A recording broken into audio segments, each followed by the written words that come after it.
Pernah kebayang nggak sih masih jadi mahasiswa, tapi udah harus jalanin 2 bisnis yang berbeda? Yang satu di bidang procurement, yang satu lagi di bidang F&B. Dan kerennya lagi, dua-duanya ini awalnya dari pengalaman profesional yang kemudian jadi malah titik awal narasumber kita kali ini untuk masuk ke dunia wirausaha. Nah, cerita kali ini bukan sembarang cerita dongeng ya, tapi cerita nyata dari narasumber kita kali ini. Gimana caranya satu langkah yang dia buat, tapi bisa jadi lompatan besar bagi karirnya di dunia wirausaha. Nah, kita sambut aja narasumber kita pada kesempatan kali ini, ada Mbak Alisa.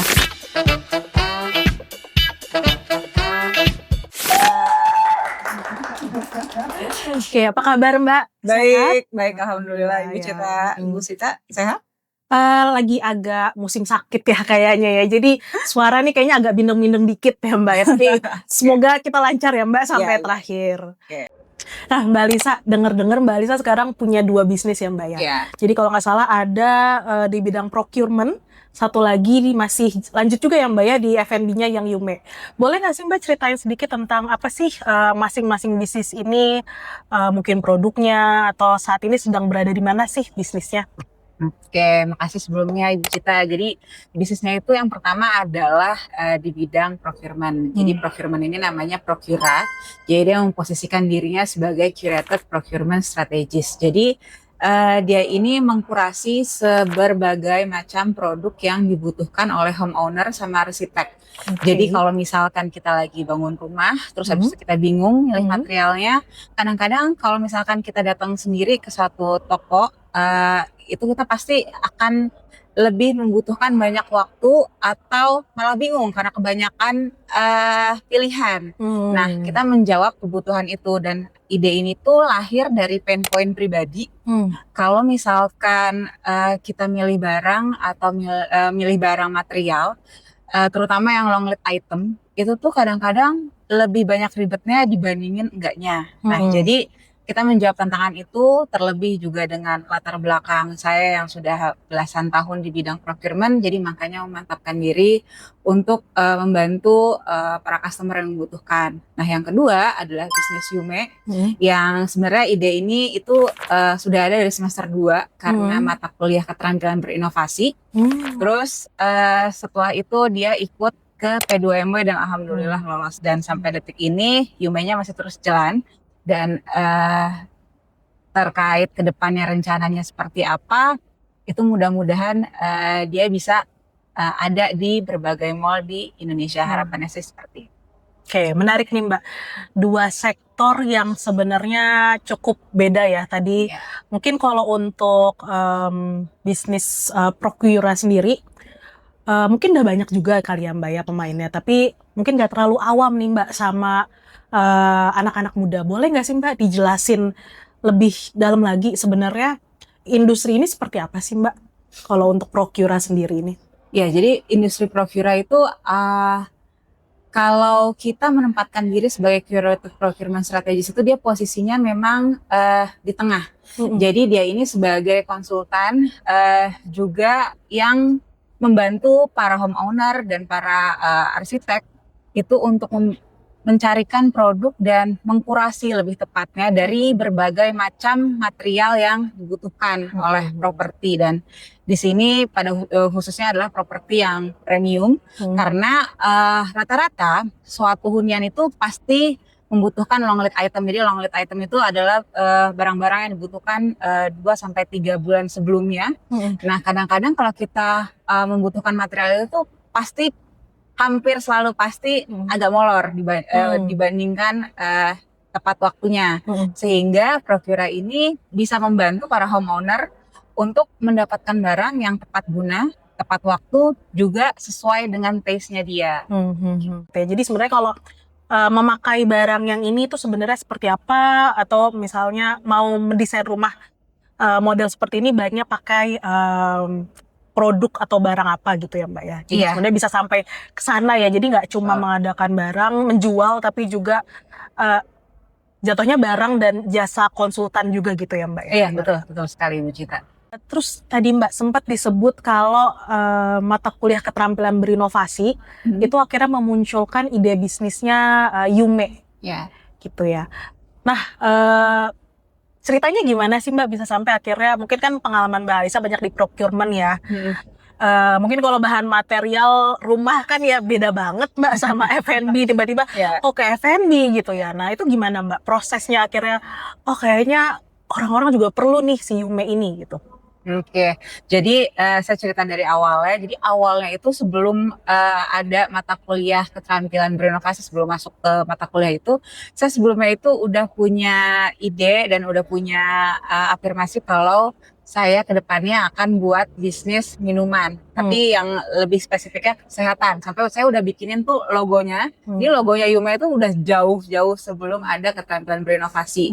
Terus ini bertepatan sekali. Jadi waktu kelas inovasi itu kita diminta untuk buat produk yang sampai tahap MVP paling enggak. Oke. Terus akhirnya dan itu pun awalnya nggak langsung Yume, beberapa produk dulu. Terus akhirnya pas saat kita UAS, akhirnya kita memutuskan untuk pakai Yume karena deadline sudah semakin dekat dan akhirnya pakainya sudah ada dulu.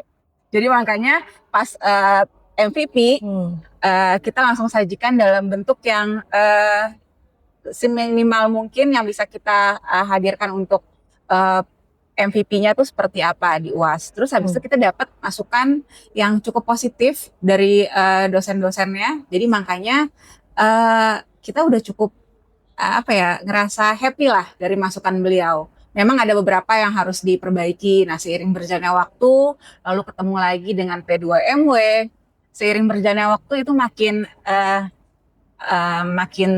diperbarui, baik dari sisi dalamnya maupun dari sisi kemasannya. Ya Mbak, saya inget banget sih waktu pertama kali Mbak Alisa mau daftar P2MW itu, kami kan juga banyak diskusi ya dengan para dosen, dan kayak waktu itu dosen ini mungkin mengajar Mbak Alisa ya, jadi ketika di mata kuliah tersebut. Nah, saya ingat sekali Mbak, waktu itu dosen beliau ini gitu memberikan review yang cukup positif gitu sama produknya Mbak Alisa tentang Yume. Jadi waktu itu akhirnya kita kan ngobrol ya Mbak ya, ingat gak sih Mbak via Zoom malam-malam. Iya. Nah terus sebenarnya dari awal juga Mbak Alisa memberitahukan ke saya juga, saya juga punya keyakinan tersendiri sih sama produknya Yume, karena kan dari penjelasannya Mbak Alisa itu juga cukup dalam ya, dan sebenarnya di balik dari produk Yume sendiri sebenarnya Mbak Alisa tuh punya ibaratnya ya, kita bilangnya mungkin semacam dampak sosial gitu ya. Jadi nggak cuma menghasilkan profit ya, tapi sebenarnya kan Mbak Alisa juga punya cita-cita yang lebih besar waktu itu. Jadi Mbak Alisa juga pengen akhirnya memajukan petani, kalau nggak salah di Malang ya Mbak ya? Di Malang benar ya? Purworejo. Di Purworejo ya. Jadi supaya nggak cuma profitnya nih buat Mbak Alisa sendiri, tapi sebenarnya Mbak Alisa juga mengembangkan gitu ya dari petani stroberi ya waktu itu ya Mbak ya. Ya kalau nggak salah Mbak Alisa rencananya mau bawa bibit dari Saga Honoka Jepang. Saga Honoka Jepang ya. Jadi dibawa ke Indonesia terus akhirnya dikembangbiakan gitu ya sebenarnya. Betul. Di petaninya Indonesia. Nah, anyway Mbak, tadi kita udah sempat ngobrol-ngobrol tentang Procura. Itu kan bisnis yang sangat-sangat besar gitu ya. Terus Yume juga F&B tuh sebenarnya bisnis yang ribet banget juga. Itu juga kita harus tahu kapan sih barang keluar, kapan barang masuk gitu ya. Sama sih mungkin procurement juga ya.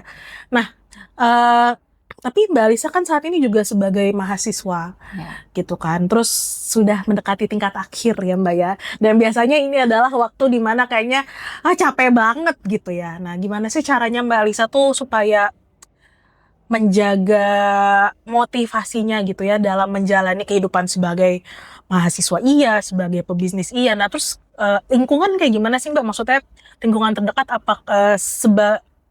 apakah lingkungan terdekat tuh semendukung itu gitu ya untuk Mbak Alisa bisa berkembang menjadi seorang Mbak Alisa yang sekarang? Jadi kalau untuk motivasinya dari awal sebelum saya masuk PPM School of Management, saya udah settingin locus of control saya itu internal. Bukan dari eksternal. Jadi waktu saya mau masuk di kampus ini, saya udah setting kalau ini adalah keputusan saya, dan saat itu saya tahu kalau misalkan saya ngambil kelas blended learning, pasti itu akan ada trade off yang harus saya korbankan. Nah, jadi makanya di awal itu saya udah prepare. Nah, kalau untuk membagi gimana waktunya supaya lebih fokus, saya itu punya tiga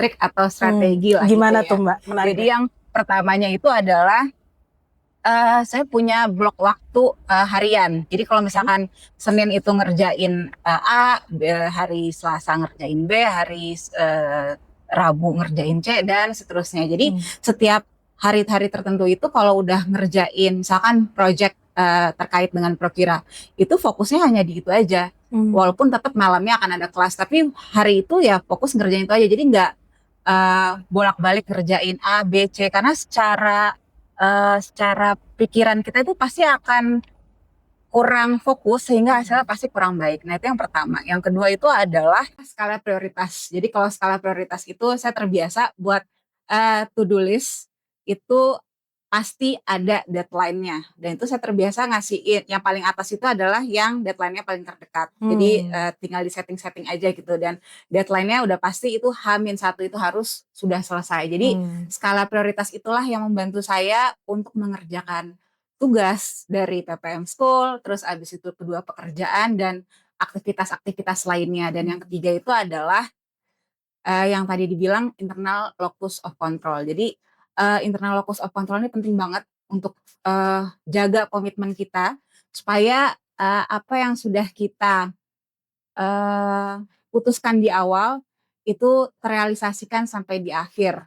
Jadi makanya kalau misalkan kita udah punya ke komitmen, terus abis itu keputusan-keputusan untuk jangka hidup kita mendatang, kalau kita punya locus of control yang internal, itu insya Allah akan mempermudah kita karena motivasinya dari dalam, bukan dari eksternal. Nah, jadi sebenarnya intinya adalah locus of control-nya dari internal gitu ya Mbak ya. Nah, ini kita ngomongin internal, ini pasti nggak pasti sih, maksudnya mungkin banyak banget gitu ya Mbak, selama menjalankan ini semua itu pasti ada pergejolakan, baik mungkin dari emosi, mungkin lelah juga secara mental atau fisik gitu ya. Nah, gimana sih caranya Mbak Alisa nih bisa memanage ini semua gitu? Terus kira-kira ada nggak sih momen-momen apa ya kita sebutnya, mungkin momen reflektif ya yang akhirnya ketika peristiwa itu terjadi gitu, itu malah jadi akhirnya membuat Mbak Alisa tuh makin memahami diri Mbak Alisa sendiri? Ya memang sering gitu ya kalau misalkan kita udah di satu titik tertentu terus kita ngerasa burn out, tapi balik lagi kita tarik lagi ke belakang. Sebenarnya apa sih tujuan awal kita untuk melakukan hal ini? Jadi apalagi di posisi saya sebagai mahasiswa yang juga entrepreneur, itu pasti banyak sekali kendala-kendalanya, terutama dari sisi manajemen waktu gitu.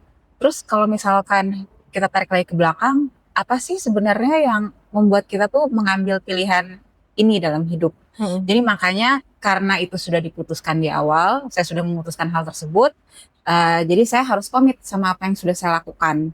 Jadi saat saya burn out, saya ingat-ingat lagi awal mula saya itu menentukan pilihan seperti apa.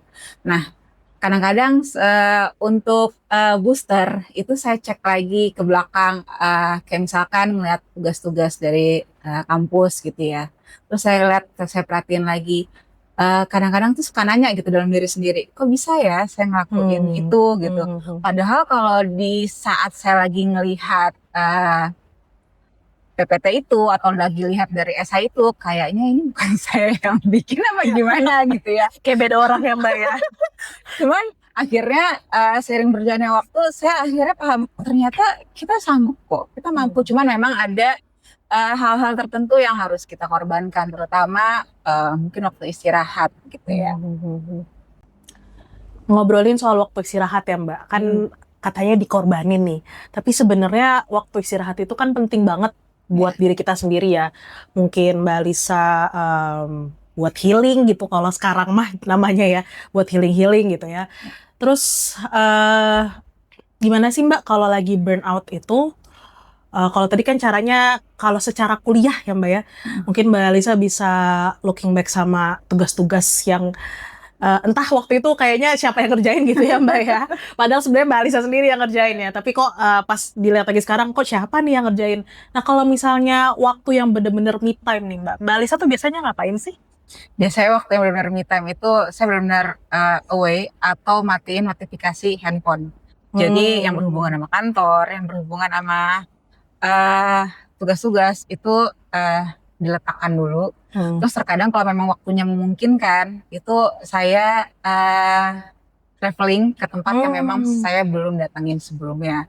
Jadi kadang-kadang kalau misalkan kita di tempat tertentu, terus habis itu tempatnya baru, terus kita kayak ibarat kata jadi keriset lagi, karena kita jadi nol lagi gitu. Waktu kita di lokasi tersebut, kita benar-benar no one.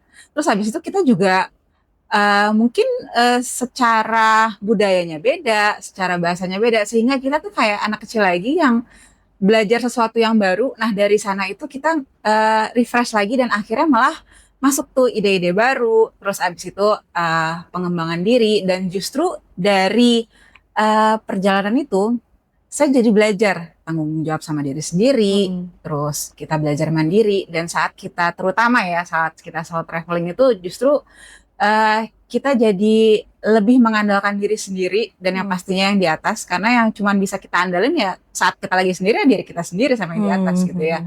Jadi dari situlah mungkin secara tidak langsung gitu ya, apa yang karakter saya sekarang itu juga adalah dari hal-hal yang sudah saya temukan saat di perjalanan. Jadi makanya mungkin dari situ saya jadi lebih tough, terus saya juga jadi lebih mandiri dan saya tahu apa yang saya mau lewat keputusan-keputusan kecil saat saya dalam perjalanan tersebut, dan itu diimplementasikan dalam bisnis maupun kegiatan hari-hari.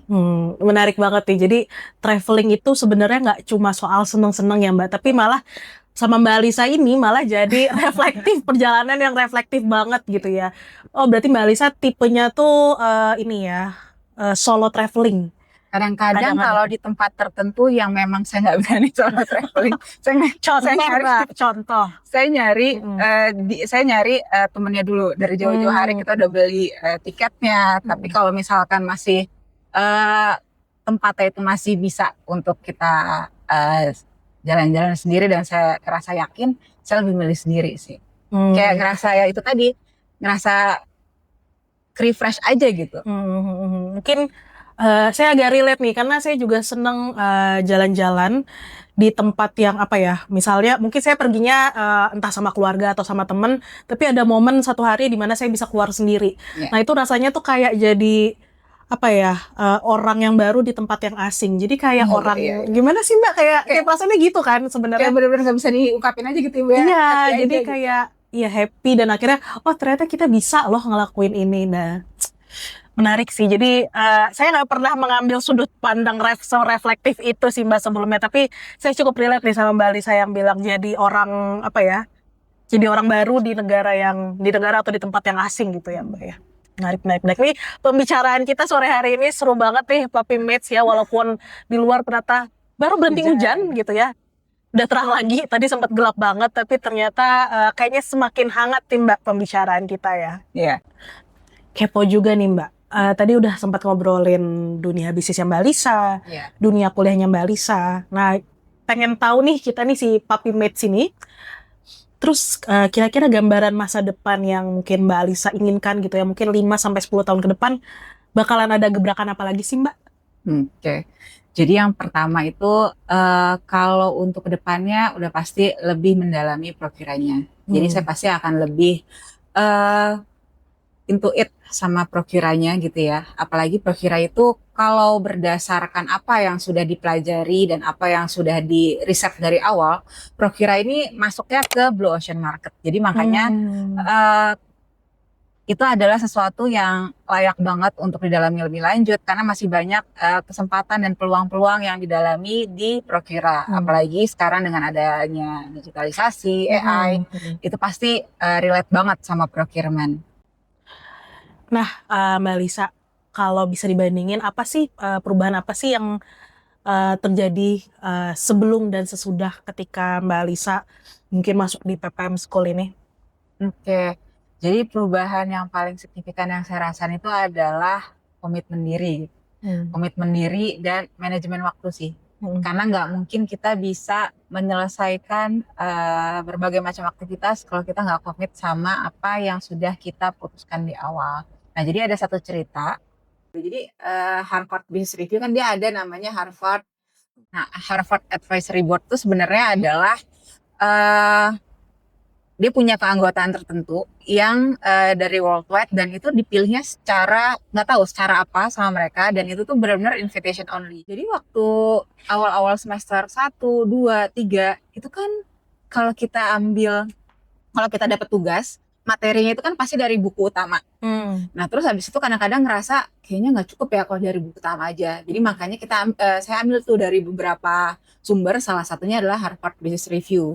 Nah mungkin karena keseringan buka atau mungkin ada algoritma lain yang nggak tahu kebaca sama pihak mereka, itu akhirnya emang saya cukup sering sih buka itu untuk referensi. Terus habis itu akhirnya per Agustus 2024 kemarin itu ada special invitation dan kalau misalkan saya googling itu tuh kayak bagi orang-orang yang dapat invitation itu tuh sampai ditaruhin di LinkedIn-nya mereka, terus habis itu sampai dijudulin apa namanya congrats bla bla bla gitu. Padahal sebenarnya itu Harvard sendiri dia udah ngeklaim itu tidak bisa dijadikan pencapaian profesional. Itu hanya bersifat sukarela aja. Tapi memang tidak bisa kita dari pihak kitanya yang apply itu nggak tahu secara acak aja gitu mereka. Nah kalau misalkan saya chat GPT-in itu apa sih yang memperbesarkan kita terpilih, jadi ternyata itu mereka punya penilaian sendiri. Mungkin bisa jadi salah satunya kita sering baca ABR tadi ya, artikelnya mereka. Terus habis itu yang kedua adalah mungkin dari apa yang sudah kita isi, saya juga lupa ya waktu pernah ngisi apa, itu jadi poin considerationnya mereka untuk kita terpilih. Dan itu saya ngerasa kayak wow aja sih untuk dapetnya, walaupun sebenarnya itu bukan suatu pencapaian profesional, tapi kayaknya terkait dengan Harvard itu sesuatu yang privilege aja gitu. Berarti itu sebenarnya salah satu impian personal gitu ya Mbak? Jadi itu sebenarnya ya memang kalau ada apa namanya terkait yang tadi ada rencana ke depan itu memang kedepannya memang lebih condongnya untuk melanjutkan pendidikan ke tahap selanjutnya, dan itu adalah salah satu dream saya sih yang berhubungan dengan Harvard. Jadi makanya pas ada invitation kayak gitu kayaknya happy banget ya gitu. Oh berarti Mbak Alisa dapet ya waktu itu ya? Gimana Ibu? Ya invitationnya ya? Iya dapet. Oh terus habis itu tapi maksudnya nggak kemana gitu? Jadi pas waktu dapat invitationnya itu kan kita dikasih briefing singkat lah ya. Kita mau kita harus ngapain sih sebagai member Harvard Advisory Board itu. Jadi itu kita sebenarnya mendapatkan privilege untuk mereview tahap awal artikel yang akan mereka launching. Jadi kita akan diberikan beberapa pertanyaan. Memang nggak semua member pasti dapat pertanyaannya setiap bulan atau bahkan beberapa bulan sekali. Jadi tuh random aja kayaknya dikasih untuk pertanyaannya atau interviewnya, maksudnya apa ya, surveinya. Nah kalau saya pribadi waktu itu dapatnya 3 kali dengan jangka waktu yang jauh-jauh gitu ya. Nah nanti sebagai timbal baliknya mereka memberikan kita artikel yang itu belum launching, yang sifatnya eksklusif gitu. Kalau impian pribadinya itu sebenarnya waktu awal-awal masuk ke PPM School of Management itu masih masih ngeraba-ngeraba gitu ya, walaupun tahu lagi ngelakuin apa, tapi belum narrow down-nya itu masih belum terlalu sharp gitu. Saya mau jadi apa, menjadi sebagai apa. Tapi yang pasti sejak ada ada mata kuliah tertentu yang membuat saya refleksi diri gitu. Terutama tagline-nya PPM gitu ya. Ada yang membuat saya tuh kayak tertampar. Jadi Mbak? Tagline PPM kan bahwa hidup tidaklah sekedar hadir gitu. Betul ya. Nah, jadi makanya Oh, PSDK. Waktu itu pas PSDK, jadi di akhir presentasi itu saya buat refleksi diri saya itu adalah saya ingin jadi pribadi yang membawa dampak positif buat banyak orang, dan itu terimplementasi kalau nggak salah di PSDK itu ada tas, nah itu tagline-nya tuh itu gitu. Jadi itu sebenarnya itu adalah harapan dari hati saya yang terdalam mungkin kali ya. Tapi kalau ingin menjadi apanya, nah itu kan banyak diimplementasikannya. Nah, salah satunya adalah membuat bisnis yang berdampak bagi banyak orang. Contohnya yang Prokira tadi dan Yume tadi. Nah, ini mulia banget ya Mbak. Semoga ke depannya Mbak Lisa bisa mewujudkan baik dari tadi ya mimpi bisnisnya, mimpi buat Prokura dan Yume, tapi yang paling penting lagi mimpi personal ya Mbak Alisa ya, karena Mbak Alisa tuh sama kayak tagline FPM gitu ya, ingin bahwa hidup itu nggak cuma sekedar hadir, jadi kita tuh juga harus selalu membawa dampak yang positif buat semua orang. Wah, itu dia tadi cerita serunya Mbak Alisa ya, dari proses berubah, bertumbuh gitu ya bersama dengan bisnis-bisnisnya, dan juga di tengah padatnya peran sebagai mahasiswa PPM School of Management, tapi juga masih mengejar terus nih impian-impiannya ya Mbak ya. Terima kasih banyak Mbak Alisa sudah berkenan hadir di podcast Papim Talks kali ini ya Mbak ya. Makasih banyak Ibu Cita dan teman-teman Papim Talks PPM School of Management atas undangannya. Nah, buat Papim Mates di rumah gitu ya, yang lagi mendengarkan, semoga bisa terinspirasi juga nih ya seperti Mbak Alisa dalam mungkin berproses, meskipun mungkin tadi jalannya juga banyak yang nggak mulus ya Mbak ya. Tapi disitulah kita semua itu terbentuk tentunya dalam hal yang positif. Nah, jangan lupa like, share, dan subscribe YouTube kita nih yang di bawah, dan tetap semangat nih untuk terus belajar dan berkembang. Sampai ketemu di episode selanjutnya.